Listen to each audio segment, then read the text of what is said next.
जय माता दी फ्रेंड्स, मैं हूं आपकी शिखा और वेलकम है आप सभी लोग का आपके अपने यूट्यूब चैनल पे। तो कैसे हैं आप सभी लोग, प्लीज़ कमेंट बॉक्स में ज़रूर बताइएगा। और आज आप सभी लोग के बीच में मैं फिर से हाजिर हूं एक और नई वीडियो को लेकर के। तो एक बहुत ही प्यारा, बहुत ही खूबसूरत, बहुत ही मनमोहक एक अवसानी माता का सोहर गीत सुनाने जा रही हूँ आप सभी लोग को। फ्रेंड्स, कैसा लगेगा आप सभी लोग को मेरा यह गीत, प्लीज़ अपनी राय कमेंट बॉक्स में ज़रूर शेयर कीजिएगा। हमारे यहाँ अवसानी माता भी बोला जाता है और दुरदुरिया भी बोला जाता है। आप सभी लोग क्या बोलते हैं कमेंट बॉक्स में ज़रूर बताइएगा और अपना ढेर सारा प्यार दुलार आशीर्वाद दीजिएगा। तो सुनिए एक प्यारा सा अवसानी माता का सोहर गीत। तो चलिए इसी के साथ वीडियो को आगे बढ़ाती हैं। एक बार प्रेम से बोलिए जय माता दी।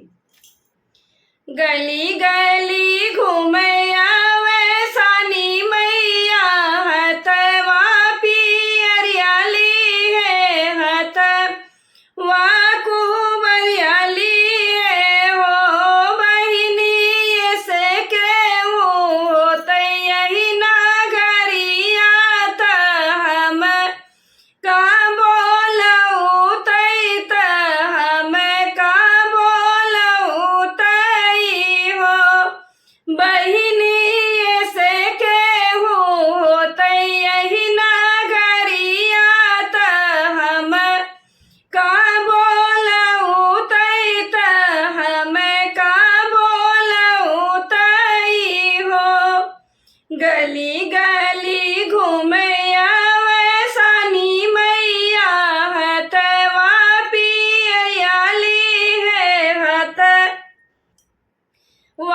कुबरियाली है हो बहिनी से केहू होते यही नगरिया।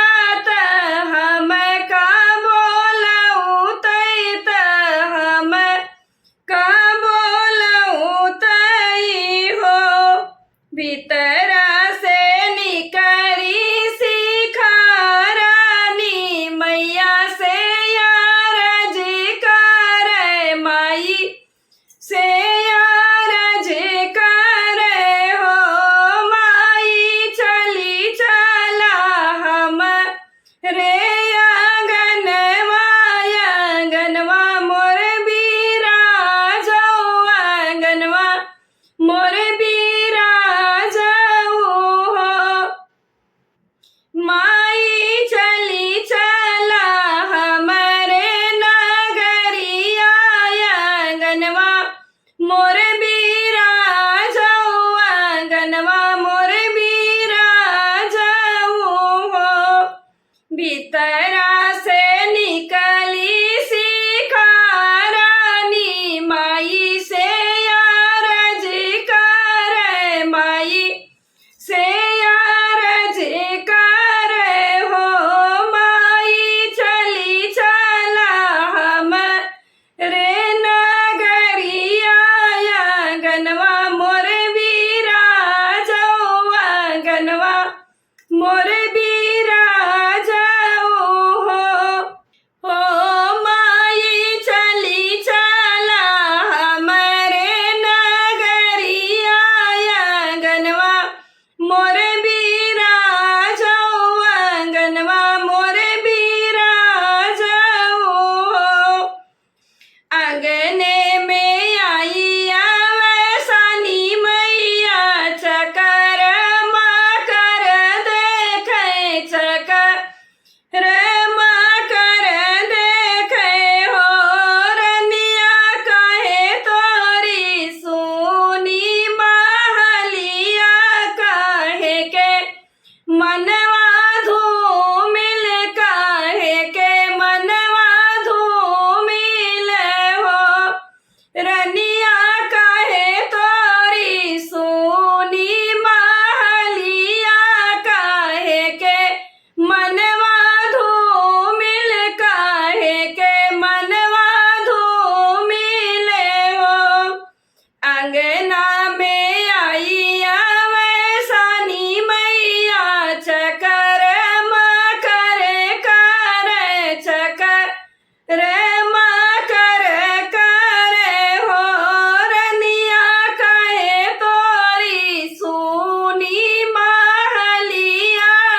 मनवा धूमिले हो काओ कही हमारी मैया कहत लजिया लागई कहत लजिया लागई हो मैया सुनी बाटे हम रहू गोदिया तय करे लालन बिना ये करे लालन बिना हो माई सुनी बाटे हम रहू गोदिया तय करे लालन बिना ये करे लालन बिना हो काऊ कही हमारी मैया कहत